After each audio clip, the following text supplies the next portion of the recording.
और good evening बच्चों। चलिए हम रोटेशन पे एक और क्वेश्चन करते हैं। इस क्वेश्चन में एक रॉड है। इस रॉड को इसके हॉरिजॉन्टल पोजीशन से जैसे ही हम रिलीज करते हैं, क्वेश्चन कह रहा है कि हेंस ए के द्वारा एक्सर्टेड नॉर्मल फोर्स की वैल्यू क्या होगी। तो देखिए, जैसे ही हम छोड़ेंगे इस रॉड का centre of mass linear acceleration A से नीचे की तरफ मूव करता है। तो फॉर लीनियर मोशन के लिए हम यहां पे बच्चों क्या लिख सकते हैं नीचे की डायरेक्शन में लगने वाला फोर्स सेंटर ऑफ मास पे कितना है, mg, और एक ऊपर के डायरेक्शन में लगने वाला फोर्स n है, नॉर्मल रिएक्शन है। तो लिख सकते हैं mg minus n equal to mass into acceleration, equation number first. अच्छा, जैसे ही हमने इस रॉड को छोड़ा, ये इस ब्लू आर्क पे जिसका रेडियस L/2 है, इसके ऊपर ये अल्फा एक्सेलरेशन से रॉड रोटेट करते हुए नीचे जाएगा। तो फॉर रोटेशनल मोशन के लिए हम इक्वेशन ऑफ डायनेमिक्स बच्चों क्या लिख सकते हैं?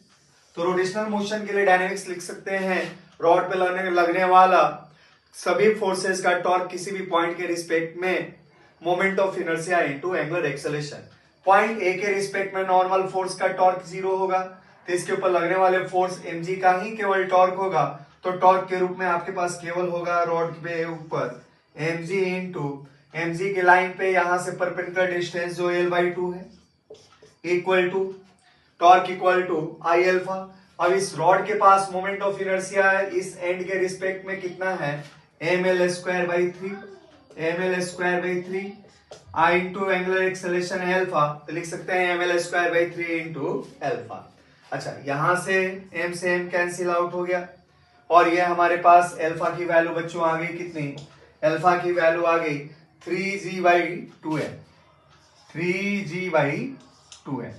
अच्छा, अगर हम देखें, हमें तो निकालना है नॉर्मल फोर्स, तो ठीक है, हम जानते हैं एज रोटेशनल मोशन में टेंजेंशियल एक्सेलरेशन और एंगुलर एक्सेलरेशन में रिलेशन होता है A equal to R alpha.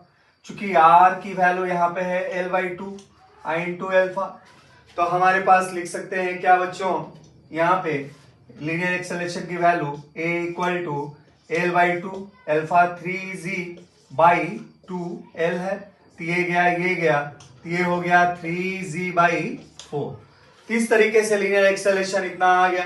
अब इक्वेशन फर्स्ट से बच्चों, फ्रॉम फर्स्ट से बच्चों क्या लिख सकते हैं आप लोग, लिख सकते हैं mg माइनस n वो नॉर्मल रिएक्शन है जो क्वेश्चन में हमें निकालना है, जो हिंज लगाता है।